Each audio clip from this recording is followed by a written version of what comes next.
Well, my emotion, sadness, was basically she wandered through the mind, not quite knowing what she was doing or where she was going, but the intent of her heart was always in the right place, and she wanted to do the best for Riley. She just was not quite sure, and it was actually the emotion of joy that gave her some validity, you know. And anger is essentially the one who watches out for to be sure that Riley's treated fairly, and also and anger also is someone who makes sure that she's got some space. And I think it's fear, anger, and disgust take over because that's where Riley's really at. She's fearful of the position she's in. She's disgusted with the life that she's living, and she's angry about it. Well, I think the answer's in front of you.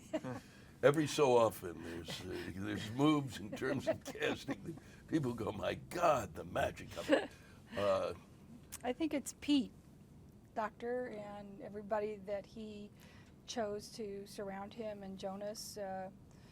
It really is such a collaborative effort, and the story, the whole, and we're just like a small part of that. I think the kids are going to be interested in all the colors and the fast-moving adventure, and the adults are getting the humor with the Brazilian. The Brazilian pilot, and you know, they have their own emotions going on in their head, and it's so true to life where you're talking to someone and you can't get them to, okay, can you give me a little something here? Not you personally, Yeah. but yeah, it hits all notes. It is, and the comedy, I think, is a big hook for the parents. And the other thing that's a hook is that a kid and a parent can sit there together and really enjoy it together. Well, we're, like I said before, we're one small part of that. We're in a room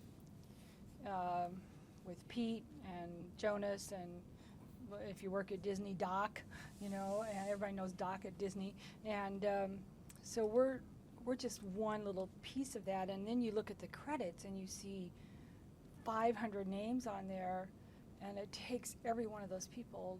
So I just feel, I'm just glad I'm just that little piece of it.